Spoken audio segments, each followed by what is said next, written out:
Oh, that was so inspiring to hear, brother Mustafa Ali recite the Holy Quran. It's like, Definitely. it's uplifting and it's invigorating at all times to hear the Quran. But in the month of Ramadan, it's a next level of Beautiful inspiration. voice as well, Absolutely, mashallah. absolutely. Really enjoyed MashaAllah. that. May Allah bless him.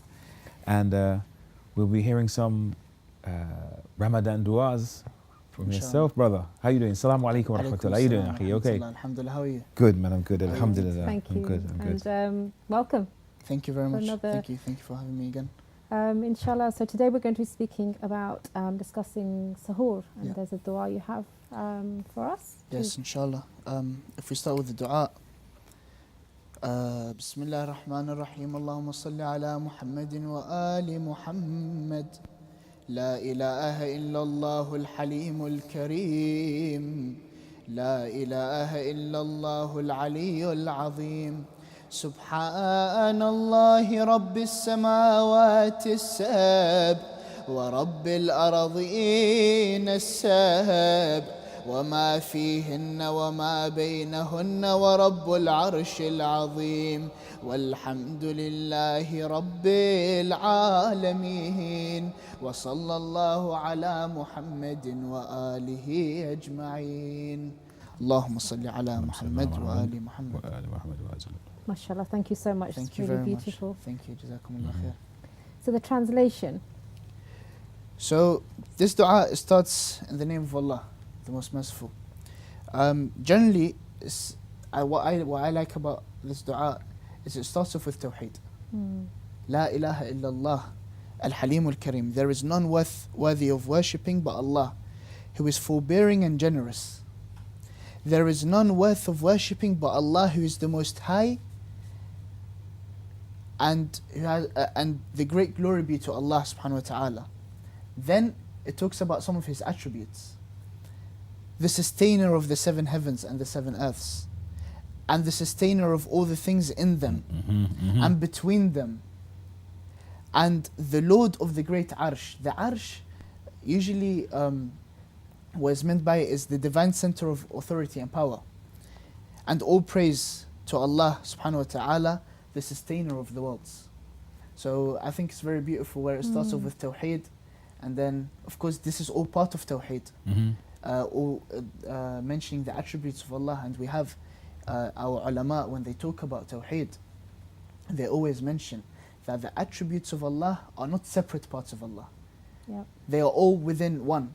And a beautiful example they sometimes give is Ar-Rahman, Ar-Rahim, Al-Malik, Al-Quddus. They all tend to lie under a different name. Each attribute tends to lie under a different name, and at the end of it, they all lie under this great word, Allah subhanahu wa ta'ala. So they are all one within Allah subhanahu wa ta'ala. It's a beautiful dua. Mashallah, you're absolutely right. I think This is a really interesting dua, though. I was thinking from the concept of, reading a dua before you start the fast. So you're building up your physical foods, right, and your physical self in preparation, but also spiritually, giving yourself that. It sounds like giving yourself that confidence, psyching yourself, because fasting is not that easy. It's particularly for some people. Some people find it easier because abstaining from food is an easy thing, but for others it's quite a challenge. So this is like a gift. This dua is like a gift for those who they need a little extra psychological, psycho-spiritual booster. What do you think? 100%. Du'as in general, they're there to give you that spiritual boost. In general. Now to recite it before suhoor, it's like you're remembering Allah. You're remembering Allah just before you start your fast.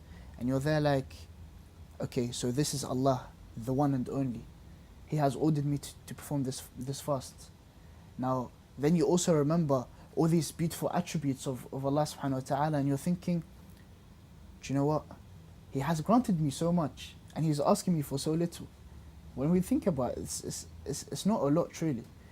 And at the end of the day, fasting was put by Allah subhanahu wa ta'ala for that spiritual boost, number one. And number two, it was most definitely put so that we can remember Allah subhanahu wa ta'ala more. In dua, sometimes our imams would mention, and even in the Quran it mentions this. It says that in the time of need, everyone tends to turn to Allah subhanahu wa ta'ala. And when they are not in need of Him, I can't remember the exact ayah, so just the general ayah, and when they are not in need of Him, they turn away. Yeah. It's very distracted. The human nature. The human nature. It's how it is. Yeah, definitely, 100%. However, I do want to mention something here, because we have this general idea of, this person is a 30-day Muslim, just because in Ramadan they're starting, or those who tend to boost up their spirituality in Muharram, those are 40-day Muslims.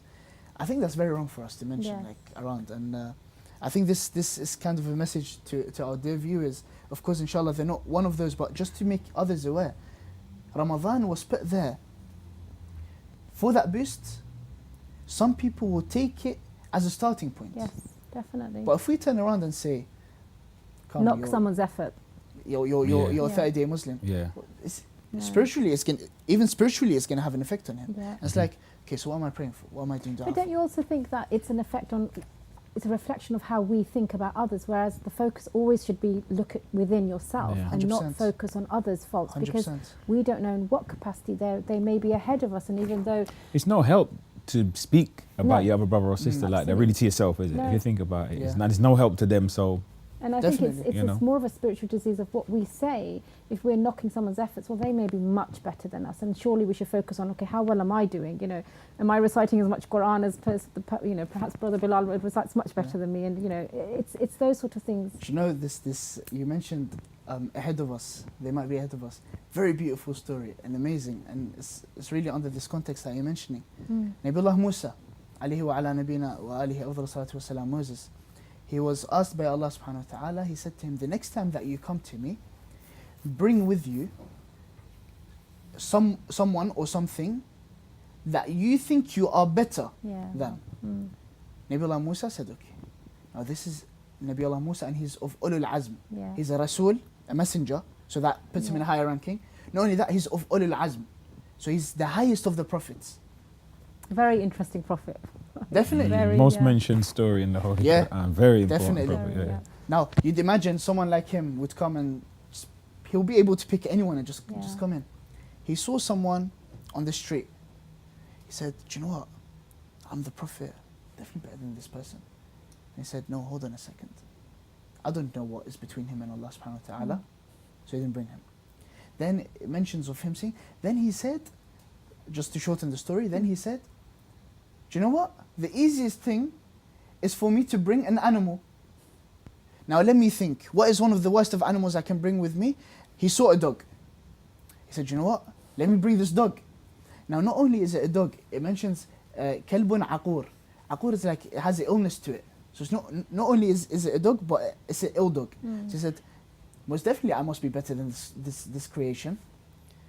So then he was about to take it, then he said, no, hold on a second. Maybe this dog did something that was so high in the eyes of Allah subhanahu wa ta'ala that it might be even better than me. So then he went back. Did he mean like as in he was inflicted with that illness and that was sort of Allah's way of sort of testing him? No, he meant as in maybe there was an action. So for example, maybe one time he saw a puppy on the street, as an example, and he saved the puppy for the dog. Sure. So a specific action that he did. So he said, you know what? I don't know that. I don't know what's been going on through the life of this dog. He went back. Allah subhanahu wa ta'ala said, you didn't bring anyone with you. He said to him, oh Allah, I do not know what is in the hearts of all the creatures that I was looking at. Allah subhanahu wa ta'ala replied to him. He said, if you had brought anything with you, I would have, not taken away nubuwah. No, لَنَزَعْتُهَا عَنْكِ. يعني, when you have clothes on and you take the clothes off, it says, I would have taken prophethood, I would have taken it off from you. And it just shows the beauty of, this is a prophet that we're talking about. We're definitely, we don't know what is between. I don't know what you guys do at home. You don't know what I do at home. I might be reciting dua here, but I might be doing something else when I'm out of the studio. You never know. So this having ideas of people trying to pinpoint certain stuff, very wrong. And I think, when we talk a lot about connection in the holy month of Ramadan, and we say about spirituality, and in essence, spirituality is the self-refinement of yourself, and you can only look at your own actions and know, have a record of where you are compared to where you were yesterday or the last year. Like, how was our holy month last year? Have we made improvements? And spirituality is not about, you know, looking at others and saying, well, I'm doing better than you. You know, it's really about in reflection. And this month, I mean, when you're reciting the du'as, you know, it reminds you of the greatness of Allah. Who are we going to face that day on, you know, Qiyamah? 100%. That are our deeds good enough to be showing ourselves, saying, you know, I'm a believer. And it's so important to be, you know, looking inwards. So these are specific du'as, and you've previously mentioned that, you know, Mufati al-Jinan. Would you say that a person who perhaps doesn't have, you know, time to sit and, you know, recite du'as, maybe it's a mother who's preparing the meals at Suhoor, for somebody to sort of in their heart to make that du'a from themselves, that say, Allah, I don't have this, you know, opportunity to sit down, young children, young family, how would you say would be the best? Do you know what it is? These du'as that we mentioned from Mafatih al-Jinan, usually the reason we recite them is because the sanad goes back to the Imams or the Prophet sallallahu alayhi wasallam. However, doesn't mean that these du'as are wajib and these are the only du'as that we can recite. No.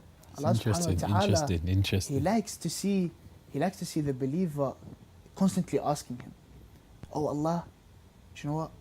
I want this, I want that. And one thing, I know, for example, personally, in my time of need, for some reason, I tend to put Mafatih al-Jinan aside. I go in sujood because it is mentioned that you're closest to Allah in the act of sujood. And I let my heart up. Now, I do it my way. There's times when I visit the shrines, and I wouldn't even talk formally with the person who's buried in the shrine. No, I would talk to them from my heart. And a beautiful thing you'd see, for example, in Iraq, because you have many of those who don't who are ummiyin, so they don't write or read. They'd come to the shrines, for example. And thing is, some people laugh at it, but I think it's very beautiful. They come in and they're like, oh Hussein, not even oh Imam Hussein, no. Oh Hussein, I want this from you, I want that. And it's as if he's speaking to a friend. Now, the thing is, this is the way he sees a connection. This is the way he sees that connection. Absolutely. And for the mother, definitely, if she's cooking, the barakah in that food that she's cooking, and the heat that she's under, because of course she's cooking and there's heat. Now it just intensifies her fasting. I think her du'a is probably much even more accepted than our ones, probably, because al-ajr ala qadr al-mashaqqa, as we have in the hadith, the reward is related to however much you how would I say, struggle. So the more you struggle, the higher your reward. Thank you so much. That's all we've got time for. Thank you very much. I don't know where the time goes. It goes very quickly. Listening to you, mashallah. Jazakumullah. Inshallah, we'll see you another morning. Keep us in your du'as. Inshallah. And have a blessed day. Likewise, inshallah. Jazakumullah khair. Next we have with Dua Maksumi, Baraka Pearls and Leaving Behind Stress.